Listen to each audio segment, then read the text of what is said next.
guys, hope you are well. I'm going to do a quick update on the channel.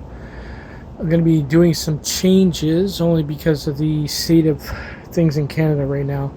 The price of everything is skyrocketing, and I really can't afford to work on one e-bike and then build another and run other channels and everything else. So what we're going to do is basically any projects from now on until things pick up.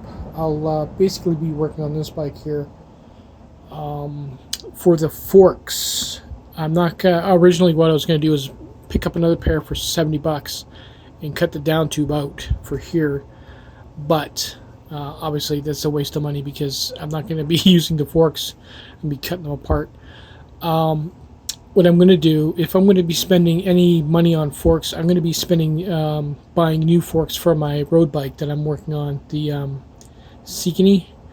I'm going to use the forks from that bike for this project only because they're half rusted out and I know what condition the inside the tubing is, because they're all metal, so they could have been rusted out to the point where I go for a ride and they basically just break in half, or you know, I wouldn't want that, and it can happen. So what I'm going to do is I'm going to use those forks because the down tube is the right size. And down the road, when I decide to put some money into that bike, which one thing I want to do is buy a group. I want to buy the crank, the brakes, everything else as a group, not piece by piece. So that's going to cost about a couple of $100. Down the road, I'll spend the $70 and just replace the forks on the bike. I've already priced it. It's cheaper and they're brand new. I don't have to worry about them folding up on me.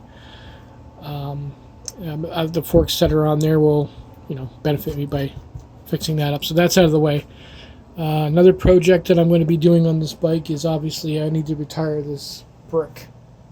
And I've been basically replacing the bad cells with these ones here that I've been raping out of the Roy Powell's. And these ones actually work pretty good. This is what is this? Is 1P4S.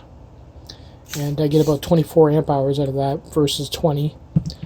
They tend to keep up pretty well with these ones when they're discharging, but I can't really use them as reference because these are 10 years old. So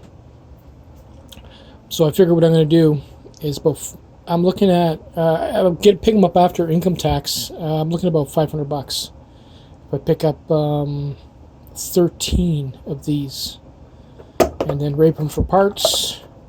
And build a couple of these 3D printed parts to hold them together, wrap them up, and they're pretty much the same size. But they're lighter, much lighter, because there's not so much plastic. And I don't know why, but when you put them in the container itself, they don't take. They're thinner this way, versus this one here. I don't know. No, they are thinner, not by much. Anyway, yeah, so I'm going to be building like 13 more of these. And that'll save me money because I won't have to pay for hazmat charges because it's all Amazon. And basically, yeah, it's just the hazmat charges. And plus, I don't want to get anything out of China right now because it's dicey, because everything, these, not U.S. and China are going at it with their tariffs and everything else. I can't be bothered. This stuff's already in Canada. Like when I do my order, I'll probably order from a couple of different sellers because I think they buy 5 or 6 of them each per seller or something like that. So we'll work it out. But I'll be doing that. That's a nice cheap way of getting cells. Unless you go with battery hookup, which I might be going with them. I've already dealt with them once. So yeah, so that'll take care of the fork issue. We'll get started on that. This is coming. And I got a few other ideas that we're gonna do to the bike. But as far as building another e-bike, that's out of the window, off the table for now. So I figured I would give you an update on that. Anyway, later guys.